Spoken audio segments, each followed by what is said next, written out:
They may be up Schitt's Creek, but they're riding a raft of Emmy nominations. Dominic meets the cast of Pop TV's hit comedy series, next. Well, now we have the amazing cast and creators of Pop Schitt's Creek. So please allow me to introduce co-creator, executive producer, and actor, Mr. Eugene Levy, actor, Catherine O'Hara, co-creator, executive producer, and actor, Daniel Levy, and actor, Annie Murphy. Guys, you have had an amazing Emmy nomination run. And let's just be very clear. Outstanding lead actress in a comedy series nomination for Ms. O'Hara, outstanding lead actor in a comedy series, supporting actor in a comedy series, supporting actress in a comedy series, and among a list of other ones, outstanding comedy series. So much congratulations to you guys for this. We're going to have a long talk today and talk about a lot that's happened with the final season, which just ended up in April, but we want to talk about the whole thing. But before that, we're going to show the first of a couple of clips we have today. And I'm not quite sure how to set this one up, except to say this is a very unique and yet very typical meeting of the roses. Take a look. Well, I suppose I should let you both know that there's been a slight change of plans. As you've heard, your mother's going back to work, and we'll be heading to California. Now, I've made some calls, and I'll be setting up shop out west for the time being. Ooh, so it's just David and me going to New York then? I have something to say. The wedding's off. No, the wedding's not. Why would the wedding be off? Patrick found us a house. Okay, I don't know how we'd be able to afford a house. No, the house is here. I think we're going to stay. What? David, are you sure you've given this sentencing adequate deliberation? I just don't think I'm finished with this place. My business is here. My husband is here. And I'm just not ready to mess that up. Just yet. I'm sorry. I said I would share a place with you. So, does this mean you'll be coming with us, Alexis? No. I think it means that I'm going to be flying solo to New York. I've done it before and I can do it again. You take that ember of independence and you keep it burning, because you, my darling, are destined to be on fire. Well, I could not be more proud of my family than I am right now. And as much as I'll miss this, being together, at least I can go to sleep knowing we're all going to be okay. So, when are you leaving? September 3rd. That's my wedding day. And we're tied to the 3rd. Oh, Moira. Am I tied to the 3rd? Of course you're getting married on the 3rd, David. Moira, we can leave first thing the next morning. Yes, we will, John. Just it's worth noting that the lie flat seats were only on the evening flight. Moira. It's okay. Unbelievable. That, in a way, is kind of the roses in a nutshell in many ways. Dan, I wanted to ask you, you're a 4-time nominee this year. You have acting nominations, you have writing nominations, you have directing, you have producing. Before we get into some of this, how do you balance all that? First of all, I just find that title to be so absurd and hilarious. I don't know. I mean, to be perfectly honest, I don't really know how it happened or what's going on. Listen, it should not be a burden to juggle that kind of lovely thing. It's been the most pleasant of surprises, I think, for all of us. In terms of the actual workload, it just sort of happens. I mean, I think when you're thrown into a really high pressure situation like that, where you are kind of in charge of so many things, and yet at the same time, it's such a passion project that it never felt like I was in charge. It just felt like, I had answers when people had questions. When you're in it, it doesn't feel quite as complicated as it I guess reads on paper. It just happened. It just kind of, but by the end of the season, you realize you've almost done the impossible. And I think, for me, it was so helpful to have a cast and crew that was just the best of the best. It's it just made everything so much easier and made the entire experience so joyful. And so, yeah, it's not me. It's an incredible team that allowed me to kind of do those jobs as best I could. And 6 years of exceptional work from that. Exactly. Now, I wanted to say to ask Eugene, Catherine, and Annie. I've had the honor of talking with you guys before, and we've done these in panels live and virtual before. But I wanted to get a sense: how does it feel for you guys now that Schitt's Creek is all done? Yeah. Annie, because she bowed to it, so we must ask Annie first. What a question. I miss it so much.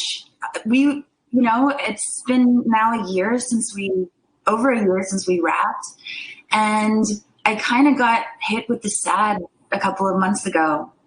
Really, around the time of the finale? Yeah, exactly. Just missing those faces that I've grown to love so much, and all that fun that we continuously had on set, and it's left a hole. I'll tell you that. Catherine, you have to follow up to that. I'd like to fill that hole for you, Annie, if I could. Fill that hole, please. But I have one myself. So help each other. Yeah, it's sad. Yeah, when time came around this year where we would have been shooting, it hits you. You realize, I don't know what to do with myself these few months. But everybody's in the same boat right now. And we were Eugene and Daniel were so smart to finish it off and resolve all of us, last year, because we weren't going to be able to shoot this year. But yeah, it's sad. But the live shows were a great, for me, kind of a weaning me off of everybody, because I miss the people most of all, and I miss you guys. I miss being with you, and when we got to do the live shows, that we got to carry it on, and now they're all canceled for another year, so we'll see. But I hope they're coming back soonish. Yeah, I miss you guys, and the crew, everybody. Yeah. Eugene, how does it feel for you now it's all done? That's exactly it. I mean, it's like it's going through withdrawal. Right now it's missing these people, missing my on-camera family, missing the cast, and it was cast and crew. It was all family going to work every day. It was the greatest way to go to work. You really looked forward to going into work every day because. And I should point out, if people don't realize this, Eugene and Daniel created the show together, so this is truly a family affair, both on camera and off camera. And Sarah. It's yes, that's true, and Sarah. It's Daniel, me, and my daughter Sarah, Dan's sister, who played Twyla. So that was kind of a strange on-camera experience for me. It was, I always thought it was just the weirdest, the most surreal thing being on camera acting with both my kids and, kind of watching them, interact in a scene with, the likes of Catherine. It was just something I never quite got over. No, one of the things that we saw that happen with Schitt's Creek is, this wonderful gem grew and grew and grew and grew. So by the time we got to that final season, you guys were a phenomenon. Were you surprised? Dan, I really want to ask you because, you put into the show, and I know we've talked about it before. Were you surprised where things ended up by the end? And how did the popularity change anything for you in terms of the show? Well, not really, because I think the majority of people started watching it very late in the game. So it really kind of cracked open, I suppose, in season 5. That's when, viewers had watched and gotten caught up. So it took quite a long time. And I think by the time you're in the 5th season of your show, the machine is kind of well oiled, and you sort of have a very clear idea of how it all works. So I think the only time that it really felt it kind of affected me in any kind of professional capacity was probably writing the last couple episodes of the last season. I think because up until that point, I didn't find it very helpful to to think about fan expectations when we were writing the show, because I think so much of the show so much of the specificity of the show is because it was really focused, and our incredible team of writers and we would work in isolation, and we would just really focus on what was best for the show.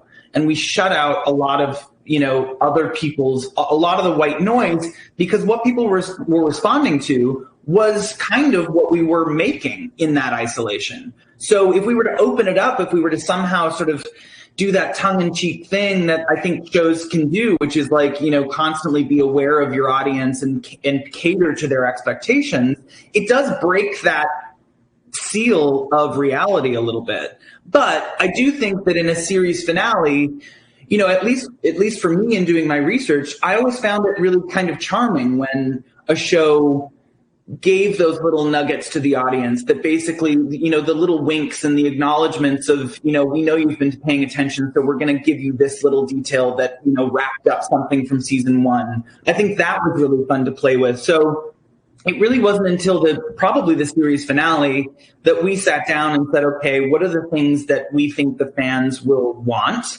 And then we cross-referenced it with what we think the characters would want.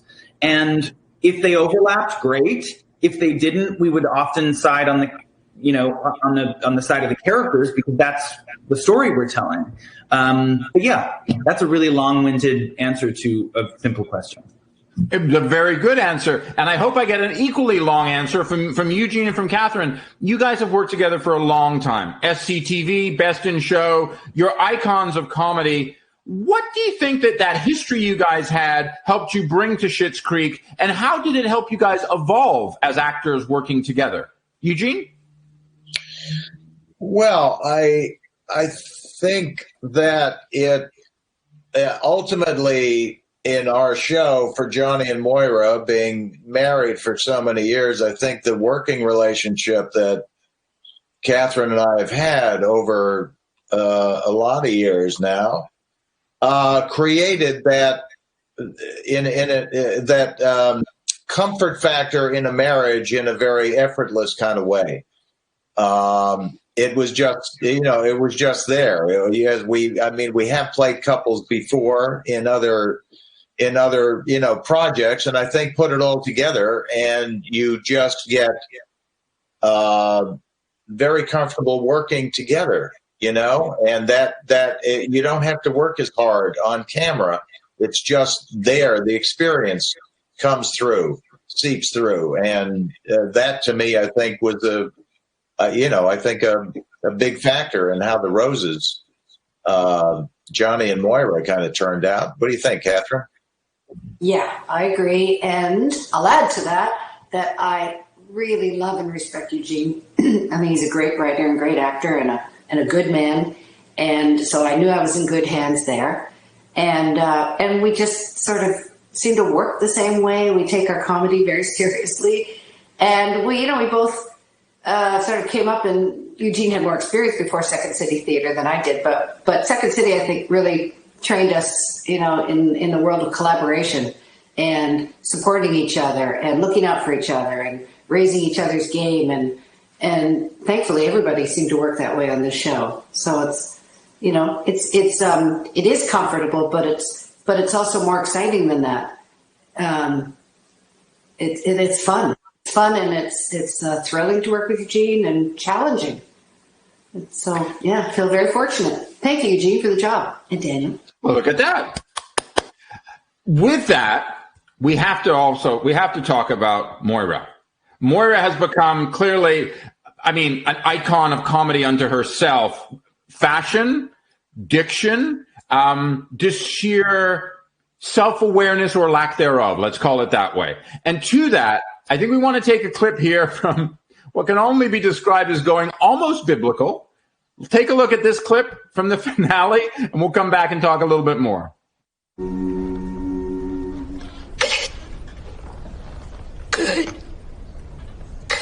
Good evening, everyone.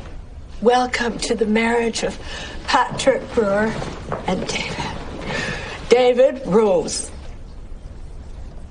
We are gathered here today to celebrate the love between two people whose lives were ostensibly brought together by the fated flap of a butterfly wing.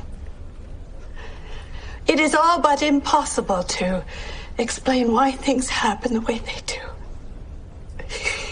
Our lives are like little baby crows, carried upon a curious wind, and all we can wish for our families, for those we love, is that that wind will eventually place us on solid ground. And I believe it's done just that for my family here in this little town in the middle of nowhere. Okay, I think we're good. Okay.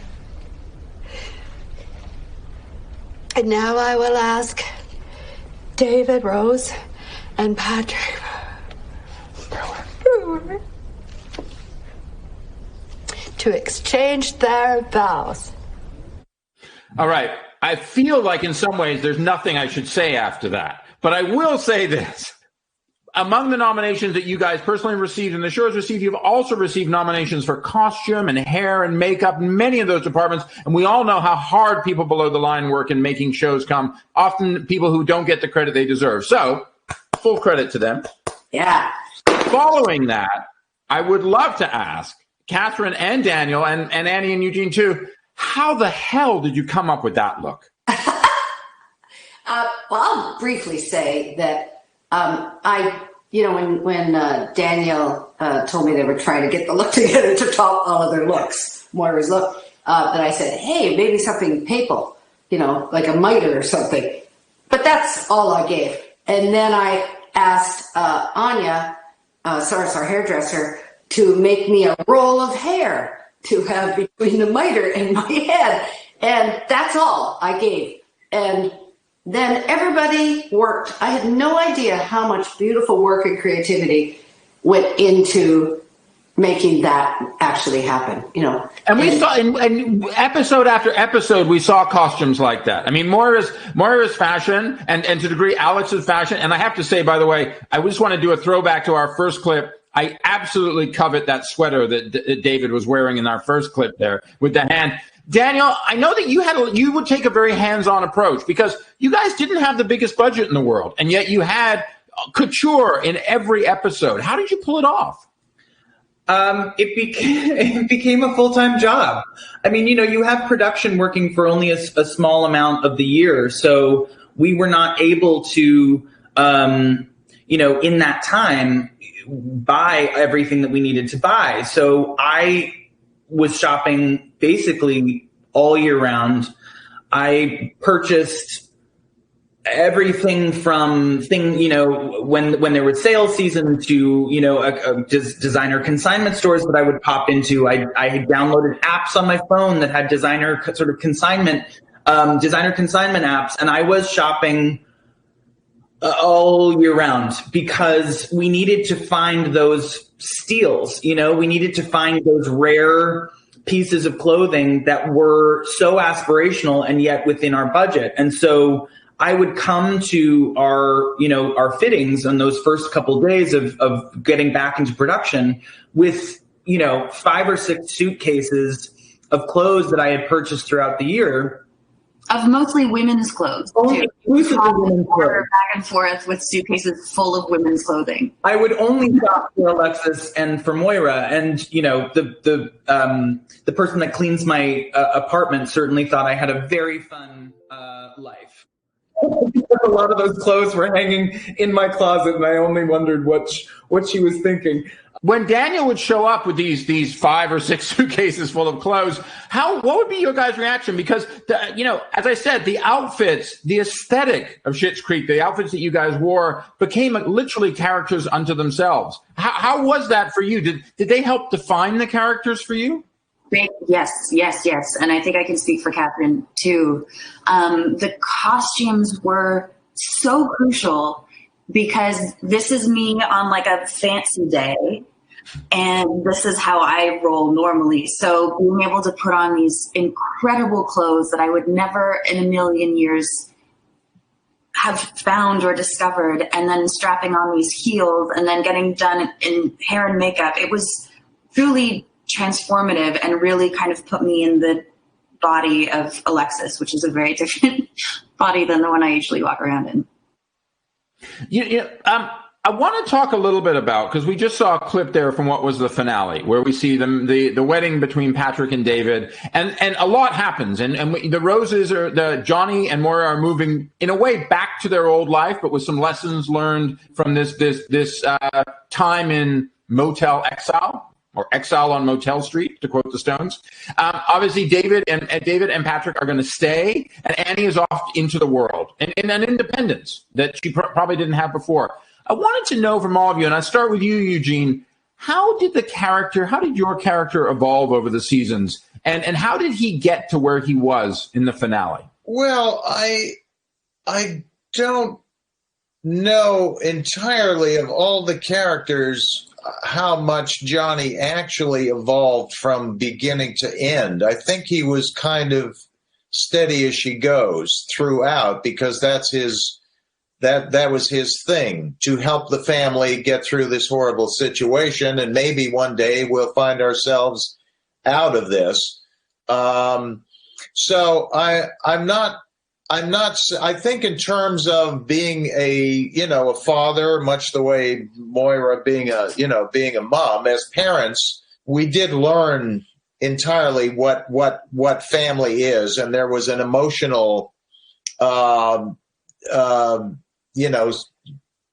wouldn't call it a surge, but as the seasons went on, the idea of knowing, what a good dad is, for Johnny, I think kind of, became apparent, because before, being a good parent was sending your kids to the best schools and, getting the best nannies and, making sure your plane is safe when you're, flying all over the world. And I mean, that's what it was. But the idea of being there for your kids is something that came into play toward the end. So as a dad, I think there was a transformation for Johnny, but I think his keeping it cool for all those years in Schitt's Creek kind of, paid off for everybody. Catherine, how did Moira change if she did? Well, I think Moira never got up without thinking about when they might get out.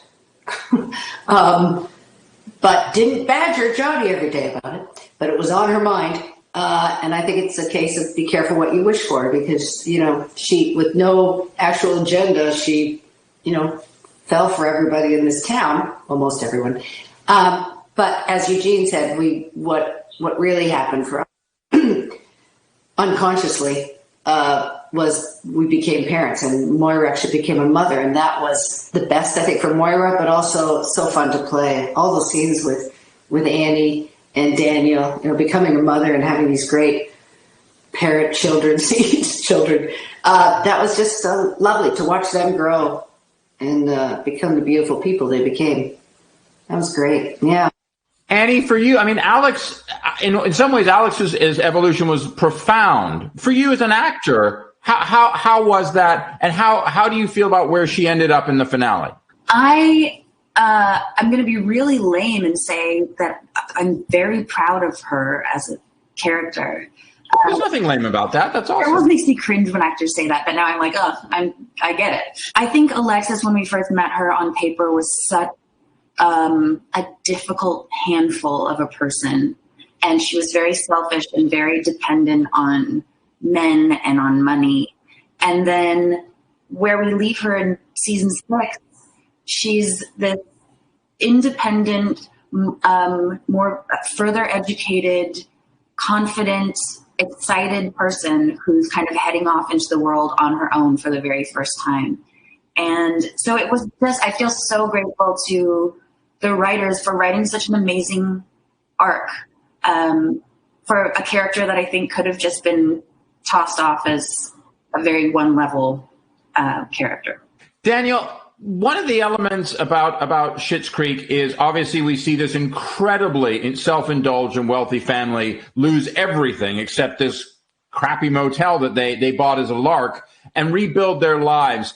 But as viewers, there were so many elements to this that I know for me, and I know for many, many people, and I know you know this, touched them so deeply. The relationship between David and Patrick, the relationship between the family, the aspirations.